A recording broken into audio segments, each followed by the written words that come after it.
CANOL was meant to carry oil from Norman Wells toward Whitehorse in the middle of the Second World War.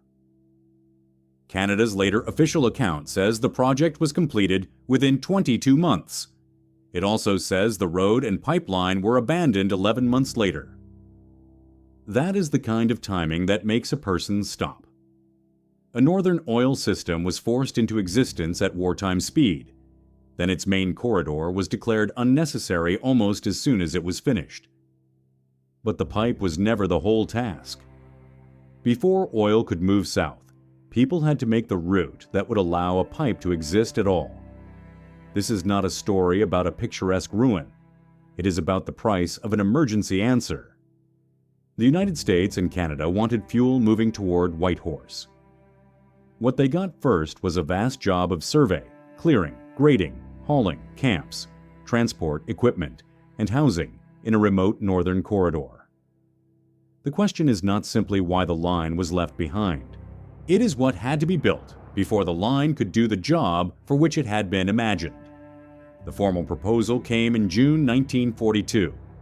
In the agreement between the two governments, the United States proposed a pipeline capable of delivering 3,000 barrels a day from Norman Wells to Whitehorse, alongside the work needed to increase production at Norman Wells. That figure belonged to the proposal. It was an intended capacity, not a promise already fulfilled in the ground. On paper, a pipeline can look like one clean stroke between two names. Norman Wells, Whitehorse, a line across the north. On the ground, the line arrived last. Before there could be a pipeline, there had to be a way to find the route, bring in materials, move equipment, feed people, house them, and keep the whole operation supplied. The contemporary account of the construction effort is blunt about this. Transportation, supplies, equipment, and housing for thousands of men had to be brought to the job. The line could not advance into an empty corridor. The corridor had to be made capable of receiving it. That changes the scale of the work. A pipe is a finished object. A supply system is a promise that must be rebuilt every mile. Surveyors had to identify a course. Crews cleared and graded. Hauling had to keep moving. Camps had to be established. The available record names: welders, carpenters, cooks, ironworkers, crane operators, truck drivers, mechanics, and office workers. Those names matter because they show what CANOL really demanded. Not one heroic trade, but a small moving town of different kinds of work. The record is strongest where it is most concrete. It shows camps. It shows equipment. It shows the work battalions and the trades. It does not give us a reliable wage for a typical worker, a standard shift, a total death count, or a full account of what each person endured. Those absences are not permission to fill the silence with a tougher story. They are part of the shape of this one. We can see the system gathering people into remote camps. We cannot honestly assign a private voice to a worker just because the project was large enough to make us want one. Canada's own later summary says the project enlisted tens of thousands of construction workers, many local indigenous workers, and American soldiers in remote camps.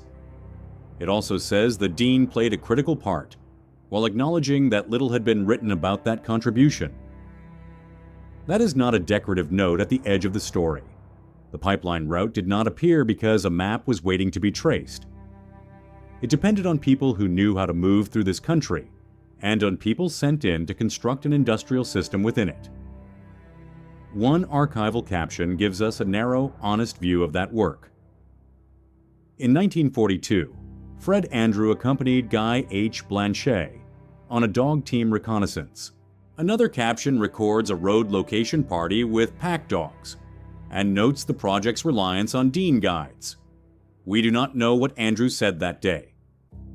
We do not know what he was paid, how he judged the undertaking, or whether the men in the party thought the route would become a road, a pipeline corridor, a trail, or something else entirely. What the record does give us is enough to change the picture. Before there was a road to service, someone had to help locate a road. Before there was a line to maintain, people had to find a passage through the country. then bring the means of construction behind them. In a photograph, a dog team or a party with pack dogs can look almost small against a northern landscape. In the history of CANOL, that smallness is deceptive. Route knowledge was part of the infrastructure. Without it, the rest of the machinery had nowhere to go. Then came the other half of the undertaking, the people and equipment that followed the route once a route could be followed. The documents and photographs lead us back to construction equipment, camp quarters, transport, and the working population gathered around the job. A welder, a driver, a cook, a mechanic, an iron worker. None of those titles tells us a life story. Together they explain why the project cannot be reduced to a pipe laid across a map. The usual picture of an emergency project begins with the thing it is supposed to deliver. A bridge gets built so traffic can cross. A tunnel gets cut so a train can pass. CANOL reverses that instinct. Its first achievement was not oil and Whitehorse. Its first achievement was making a place where it was even possible to attempt the oil system. That is why the 22 months carry more weight than a construction statistic. The task was not merely to assemble a pipeline from parts. It was to bring an entire support world into a northern corridor that did not already contain one. Each new camp, supply movement, cleared section, and graded stretch was both progress and another obligation. The closer the work came to its intended result, the more of the country had been tied to the wartime answer. That support world was not an accessory to the project. It was the project in its earliest and most difficult form. A pipeline could be fabricated somewhere else. It could be listed in an agreement and described by a proposed capacity. But it could not carry anything until crews, materials, and food could reach the place where it would be laid. The road, the camp, the hall, and the line were not separate stories that happened to meet. They were one chain. If one link failed to reach the next work site, the larger promise on paper stayed a promise. This is also why the phrase tens of thousands should not be allowed to do all the work by itself. A number can tell us the project was vast. It cannot show what made it vast. The occupations in the record make the number legible. Welders could work only after material reached them. Drivers had to have something to move and somewhere to take it. Cooks belonged to a camp that had to be supplied. Mechanics belonged to machines that were useful only if fuel, parts, and a road or other route brought them into the corridor. Every trade points backward to another necessity. The same is true of the military presence. American soldiers appear in the official account as part of the remote camp workforce, not as a single dramatic character who can carry the entire episode. Their presence tells us that the undertaking had become larger than a contractor's job. It was a wartime system drawing civilian workers, military personnel, and local indigenous participation into a piece of country that still had to be surveyed, supplied, and made workable. That is a great deal of human effort. The record will not let us turn it into a made-up conversation around a campfire, and it does not need to. The structure of the work is already plain enough. An emergency changes the normal order of confidence. Ordinarily, a builder can look at the finished use of a road or a line and judge the preparation by what it served. Here, the preparation had to be justified before its future use could be tested. The people carrying supplies or locating the road were not working for a settled, ordinary traffic pattern. They were building toward a strategic need that existed somewhere ahead of them. The farther the project advanced, the more it relied on the assumption that the need would still be there when the system finally connected. That is the pressure inside the story. Not a secret hidden in an archive. Not an engineered disaster waiting to be discovered. The pressure was visible from the beginning. A huge amount of enabling work had to come first, while the reason for doing it belonged to a war whose course could change before the corridor was complete. The project had a strategic purpose. It was a joint Canada-US wartime undertaking intended to move Norman Wells oil toward Whitehorse, That strategy is impatient. It asks whether the fuel arrives, not how much road, housing, labor, and local knowledge were required to make that arrival possible. The difference between those two questions can be felt in the surviving evidence. The agreement records an objective. The later historical accounts record a construction system. The archival captions catch a reconnaissance party, construction equipment, camps, and quarters. None of these pieces alone is a full history of CANOL. Together, they resist the easy version in which a line simply appears between Norman Wells and Whitehorse. Because a government wanted it there, they also make the word cost more exact. The available sources do not support a tally of injuries, a death total, a standard wage, or a standard workday. We should not borrow those details from some other northern project just because they would make the story sound harsher. But cost does not disappear when those figures are missing.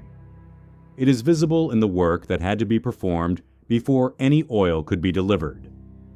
The imported transport, supplies, equipment, housing, camps, and the different trades that kept all of it moving.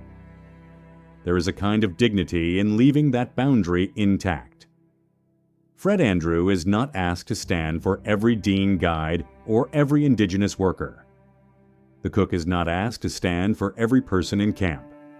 The men named only by occupation are not forced into invented hardship because a modern viewer expects a single face.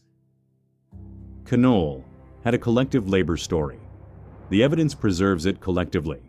The narration can stay close to that fact without pretending the archive has given us what it has not.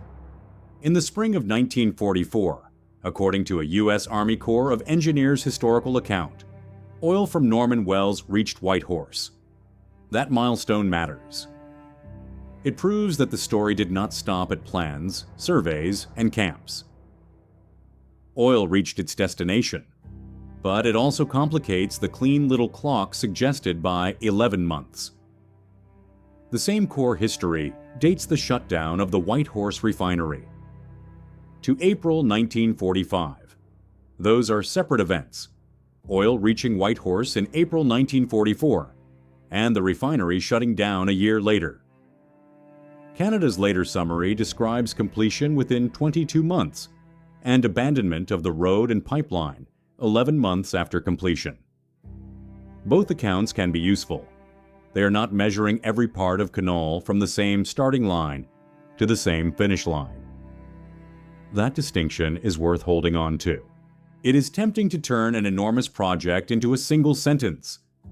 Built in 22 months, used for 11, then abandoned. The sentence is real. It comes from an official Canadian summary. But a system like CANOL had more than one component, more than one milestone, and more than one end. Construction, delivery, refinery operation, wind down, and the later fate of separate routes did not all happen on a single shared date. The record does not support a neat technical villain. It does not allow us to blame a known leak, a failure in permafrost, poor welding, sabotage, or one catastrophic defect. It does not give us a document in which one official declares the whole project foolish. The stronger story is harder and more interesting than that. Canada's account says the war had ended and the pipeline was no longer required. A Government of Yukon historical account adds another part of the picture. With the exception of the Skagway to Whitehorse section, it says most of CANOL was abandoned on economic grounds shortly after the war. It gives an estimated annual maintenance cost of $11 million for the road and pipeline, in the historical dollars of that account, and says the system could not compete with oil delivered by tanker to Skagway. That maintenance figure should not be treated as a modern price tag, and it should not be made to carry more certainty than the source gives it. It is an estimate reported in a Yukon historical account. What it does make clear is the direction of the problem. The cost of keeping the road and pipeline system alive was no longer being measured against a wartime emergency alone. It was being measured against another way of moving oil. Once tanker delivery to Skagway became the comparison, the Northern Corridor had to justify not merely its construction, but its continuing upkeep. That is a different kind of ending from a dramatic collapse. Nothing in the evidence requires a scene of a pipe bursting or a camp being abandoned in panic. The historical record points instead to a change in requirement and a change in calculation. For the people who had surveyed, hauled, cooked, welded, driven, repaired, cleared, graded, and guided, the physical fact of their work did not disappear when the calculation changed. The road and line had already been made. What changed was the future that had been expected to use them. There is no satisfying single date at which to place that change, because CANOL was not one object with one switch. The oil reaching Whitehorse, the refinery shutting down, the road and pipeline abandonment described by Canada, and the later fate of different sections belong to related but distinct histories. Insisting on one tidy endpoint would make the story easier to tell, but it would flatten the very thing that makes the project worth remembering. A wartime system can be complete in one sense, operating in another, and becoming unnecessary in yet another. The short official afterlife is therefore not a trick in the numbers. It is the visible edge of a mismatch. The construction effort had its own momentum. Once the corridor was being surveyed, cleared, supplied, and built, thousands of people and a great deal of material were already committed to it. The strategic need had a different momentum. When the war ended, the reason for maintaining much of the system changed more quickly than the physical remains could possibly vanish. Those facts do not name a single culprit. They do not tell us that one contractor, soldier, engineer, or government office woke up and decided the work had been pointless. They tell us something more structural. CANOL had been built to answer a wartime need. By the time the system existed, the need that justified its scale had changed. The route, camps, equipment, and pipeline had taken on a physical life of their own, but the emergency that called them into being did not last on the same schedule. Look at what that means for the people inside the work. The surveys were still necessary. The clearing was still necessary. The hauling, camps, supplies, and housing were still necessary. No one could have skipped them merely because the finished system would later have a short official afterlife. The work was not a mistake waiting to be exposed. It was the cost of attempting the answer under the conditions that existed when the decision was made. This is where CANOL becomes more than a tale of abandonment. The main achievement was not simply that a pipe eventually carried oil. The achievement was that people created the path to the pipe before anyone could know whether the war would leave that path enough time to become ordinary. The later abandonment changes the meaning of every earlier task. A camp is no longer just background to a pipeline. It is part of the answer's true size. A road location party is no longer a preliminary detail. It is one of the first pieces of the thing that would outlast the purpose for which it was made. A truck convoy, a bulldozer, a work battalion's quarters, the names of trades arriving at a remote job. These are not decorations around the story. They are the story's permanent weight.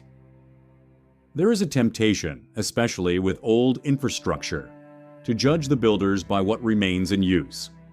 That is too simple here. CANOL's corridor did not need to become a long-lived oil artery. For the labor of making it to have been real, the urgency was real. The decision was real. Oil did reach Whitehorse. The war then ended, and the economic case for much of the system did not hold. What remains is not proof that the project had one simple fate. It is proof that the work left a physical record after the strategic question had changed. The surviving trace lets us see the difference between an emergency need and the material world created to answer it. As of 2026, Northwest Territories Parks describes the CANOL Heritage Trail as a 371-kilometer route from the Norman Wells area to the Yukon border, following an abandoned Second World War pipeline. It is not a working oil line. It is a route through the remainder of one. That final fact brings the story back to its beginning. In 1942, the governments of the United States and Canada could propose a pipeline on paper. To make it real, people first had to locate the route, establish the camps, move the supplies, bring in the equipment, and build the access that would carry the construction forward. The pipe was the visible object. The way to the pipe was the larger act. Today, the trail follows that old corridor toward the Yukon border. It does not explain every working day or settle every date in CANOL's complicated wind-down. It does something quieter. It leaves a long path where an emergency once demanded an answer before anyone knew how long the need would last.